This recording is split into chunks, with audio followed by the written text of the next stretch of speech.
قضى ربك ألا تعبدوا إلا إياه وبالوالدين إحسانا إما يبلغن عندك الكبر أحدهما أو كلاهما فلا تقل لهما أف ولا تنهرهما وقل لهما قولا كريما।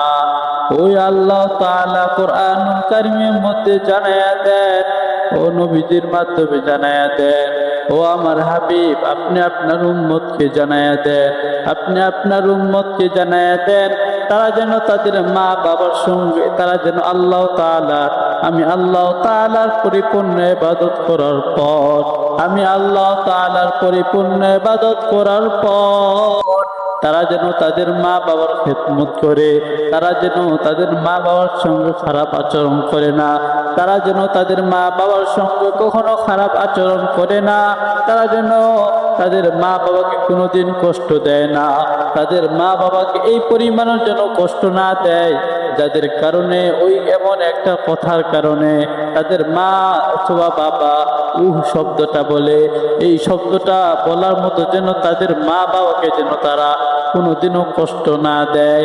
ও আমার নবীর উম্মতের দলেরা, ও আমার মুরব্বী বাবারা, ও আমার যুবক ভাইয়েরা, যাদের মা বাবা দুনিয়ার মধ্যে নাই, যাদের মা বাবা দুনিয়ার মধ্যে নাই তাদের তো দোয়ার দরজা বন্ধ হয়ে গেছে। যাদের মা বাবা দুনিয়ার মধ্যে আছে, যাদের মা বাবা দুনিয়ার মধ্যে আছে তাদের তো দুনিয়ার দোয়ার যে একটা দরজা আছে ওই দরজাটা তাদের খোলা আছে। ওই মা বাবাকে বলা হয়েছে সন্তান সন্তানাদের মধ্যে তাদের জান্নাত হইল ওই মা বাবা, তাদের জাহান্নাম হইল ওই মা বাবা।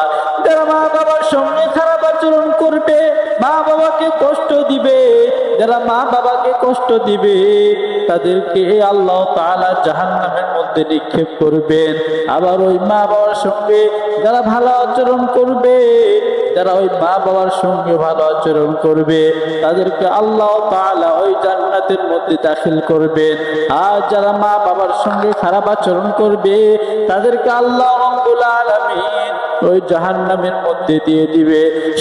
সন্তানাদি যেমন মা বাবার উপর কর্তব্য আছে, মা বাবারও সন্তানদের উপর কর্তব্য আছে।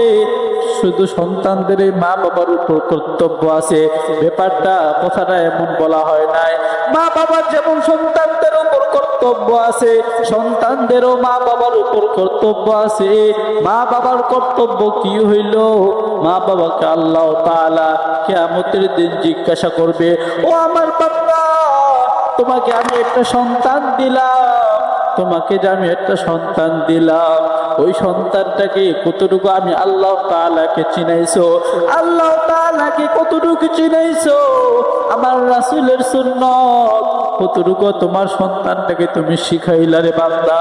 ও বান্দা, যখন তোমাকে কালকে কিয়ামতের দিন আল্লাহ তাআলা তোমাকে এইভাবে বলবেন তুমি কি উত্তর দিবা?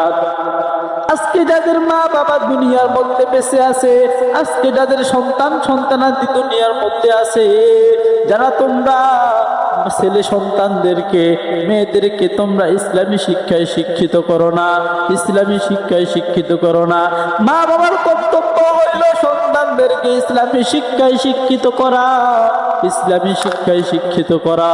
কারণ তুমি যখন মারা যাবা তোমার সন্তান তোমার জানাজা যেন দিতে পারে, তোমার সন্তান খাটিয়া করে তোমাকে যেন কবরস্থানের মধ্যে নিয়ে যাইতে পারে, তো ওই সন্তান যেন তোমাকে কবরের মধ্যে নামাইতে পারে। তুমি মারা যাওয়ার পর ওই সন্তান তোমার জন্য হাত তুলে দোয়া করবে। এমন একটা সন্তান যদি দুনিয়ার মধ্যে রেখে যাইতে পারো, এমন একটা সন্তান যদি দুনিয়ার মধ্যে রেখে যাইতে পারো, তুমি কামিয়াব হয়ে যাবা। কারণ তোমার ওই সন্তান দুনিয়ার মধ্যে যখন থাকবে তোমার সন্তান নামাজ পড়বে আর তোমার জন্য দোয়া করবে, তোমার কবর জিয়ারত মাঝে মাঝে করবে। মৃত্যু ব্যক্তি যখন কবরের মধ্যে চলে যায় তার সমস্ত আমল বন্ধ হয়ে যায়, মাত্র 3টা আমল জারি থাকে। এর মধ্যে হইল নেক সন্তান।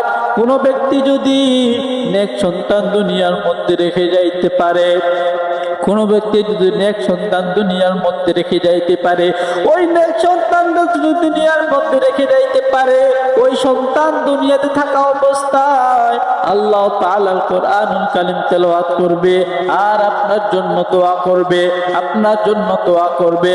আর আপনি এখানে শুয়ে শুয়ে আপনার ছেলে আমলনামা ওইখানে পাবেন, সদকায়ে জারিয়া হিসেবে পাবেন।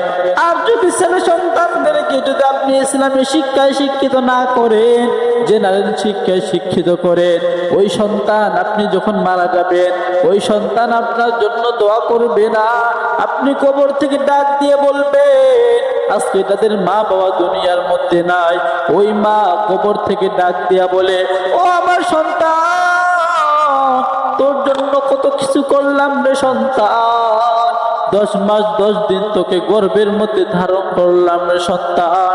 ও সন্তান, তোকে আমি 10 মাস 10 দিন গর্ভের মধ্যে ধারণ করছি রে সন্তান, তোকে লালিত পালিত করলাম রে সন্তান। ও সন্তান, আমি যখন তোকে দুনিয়ার মধ্যে প্রসব করতে যাই, তুই যখন দুনিয়ার মধ্যে আসিস, আমি মার হুঁশ নাই, আমি মার হুঁশ নাই, পাহাড় পরিমাণ কষ্ট আমি মার মাথার উপরে চেপে বসতে রে সন্তান। ও সন্তান, তবুও আমি রাগ করি নাই, তবুও তোর উপর আমি রাগ করি নাই। সন্তানটি গভীর রাতে যখন ঠান্ডার কারণে তুমি কান্নাকাটি করছো রে সন্তান, ও সন্তান, তোমার ঠান্ডা লাগছে, তুমি কান্নাকাটি করছো রে সন্তান। ও সন্তান, আমি মা রাগ হই নাই রে সন্তান। তোমার কান্নার আওয়াজে তোমার মা, তোমার বাবা, তোমার ভাই বোন, তোমার দাদা দাদি সকলেই তাদের ঘুমের মধ্যে ব্যাঘাত সৃষ্টি হয়ে যায় রে সন্তান। কিন্তু রে সন্তান, আমি মা কখনো তোর উপর রাগ করি নাই, আমি মা কখনো তোর উপর রাগ করি নাই। ওই মা কবর থেকে আজকে এইভাবে কান্নাকাটি করে আর বলে, ও সন্তান, আজকে আমি মাকে এমন একটা জায়গায় রেখে গেছি রে সন্তান। ও সন্তান, এখানে চারিদিক শুধু মাটি আর মাটি, এখানে চারিদিক শুধু মাটি, এই যে এখানে রেখে গেছো রে সন্তান, এখানে মানুষ দিনে আসতে ভয় পায়, এমন একটা জায়গায় রেখে গেছো আমাকে। ও সন্তান, আজকে কি ওই মার কথা তোমার মনে পড়ে না? ওই বাবার কথা তোমাকে মনে পড়ে না? ওই বাবার কথা তোমার মনে পড়ে না? আজকে তুমি তোমার মা বাবাকে ভুলে আসো, কালকে যখন তুমি মারা যাইবা, তোমার সন্তানরাও তোমাকে ভুলে যাবে।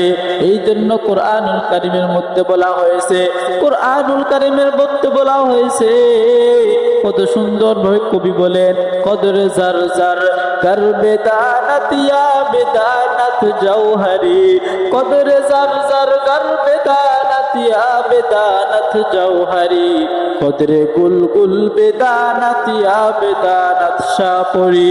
মণিমাণিক্যের মূল্য কি, হীরা জহরতার মূল্য কি, সেটা তো জানে একমাত্র জহরি। ওই জহরি জানে কোন হীরার কেমন দাম, কোন রত্নটার কেমন দাম। যে হীরার দাম জানে না, তার পায়ের নিচে যদি হীরার টুকরা পড়ে থাকে, সে ফুটবলের মতো লাথি দিয়া তার সঙ্গে খারাপ আচরণ করবে। এর কারণে ওই হীরার দাম কমে না, তার দাম কমেছে। ওই কোরআনুল কারীমের মধ্যে বলা হয়েছে, খায়রুকুম মান তাআল্লামাল কুরআন ওয়া আল্লামা। নবীজি জানায়া দেন, নবীজি জানায়া দেন, ও আমার উম্মতেরা, তোমরা যদি জানতে চাও তোমাদের মধ্যে সর্বোত্তম কোন ব্যক্তি, তোমরা যদি জানতে চাও তোমাদের মধ্যে সর্বোত্তম কোন ব্যক্তি, আমি নবী বলে গেলাম রে উম্মত, খায়রুকুম মান তাআল্লামাল কুরআন ওয়া আল্লামা। তোমাদের মধ্যে সর্বোত্তম হইল ওই ব্যক্তি, যে ব্যক্তি নিজে দ্বীনে ইলম শিক্ষা করে এবং অপরকে শিক্ষা দান করে। তোমাদের মধ্যে সর্বোত্তম ওই ব্যক্তি, যে ব্যক্তি নিজে কোরআন শিক্ষা করে এবং অপরকে কোরআন শিক্ষা দান করে। আজকে যদি তুমি তোমার সন্তানটাকে তুমি যদি দিনের খাতিরে দিনের লাইনে তুমি লাগাইতে পারো রে বাবা, ও বাবা, তুমি যদি তোমার সন্তানটাকে যদি মাদ্রাসায় পড়াইতে পারো, ওই সন্তান তোমার সঙ্গে কোনোদিনও খারাপ আচরণ করবে না, ওই সন্তান তোমার সঙ্গে কোনোদিনও খারাপ আচরণ করবে না। ওই সন্তান আপনি মারা যাওয়ার পর আপনার কবরের পাশে গিয়া দোয়া করবে, আপনার কবরের পাশে গিয়া দোয়া করবে। ওই সন্তান আপনাকে কোনোদিনও গালি দিবে